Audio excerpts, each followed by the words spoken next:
每日中文，大家好，我是王宇，欢迎回到每日中文 Podcast。上一集，我们伫立在天地之间，迎接了春字带来的第一缕暖阳。我们目睹了嫩芽破土而出，万物由此复苏。但是当春花凋零，当那些嫩芽长大、开花结果，最终又回归尘土，人类突然领悟到了宇宙的循环，于是他们开始计数。这一个轮回被称为一年。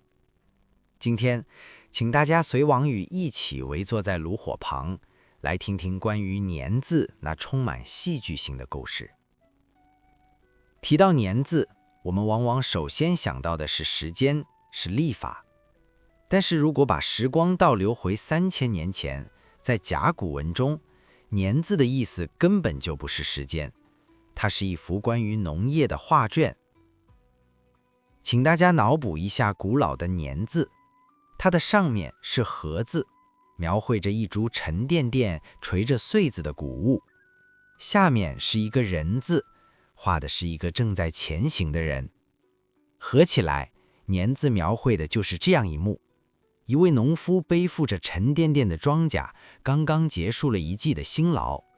所以，年的本意其实是大丰收。古书上说，年，谷黍也。对于古人而言，一个完整的年，就是从播种到把收成背回家的这段时光。汉字给我们上了第一课，就是岁月不应该用丝落的日历来衡量，而应该用碑上收获的果实来计算。但是关于年的故事，不只有丰收的喜悦，它还隐藏着人类最原始的恐惧。这就引出了春节文化中一个极其重要的概念——过年。为什么要用过这个动词？过意味着跨越，意味着渡过难关。春节明明是喜庆的，为什么搞得像是一场解难？传说中，年原本是一头怪兽的名字，叫做年兽。它平时深居深海，常年水沉。但每到除夕之夜，它就会闯进村庄，吞食牲畜，伤害人类。因此，在古时候，除夕的第一刻并不是为了狂欢，而是一场生存之战。人们紧闭大门，彻夜不眠，这叫守岁，守护生命。所谓过年，原本的含义是在大难不死之后幸存下来。到了大初一，当太阳升起，人们开门看见彼此依然平安，这才拱手相庆。这就是如今的拜年习俗的真正起源。当然，在历史学者的看来，年兽的故事更像是后世对过年恐惧与仪式的民间想象。但这并不妨碍我们通过这个传说去理解古人对生命最朴素的敬畏。那么如何战胜这头凶猛的年兽呢？先民们发现，年最怕3样东西：红色的色彩、火光和巨大的声响。正是源于这种恐惧，中华文化诞生了春节最燧烂的图腾。人们在门上贴红纸，后来变成了春联。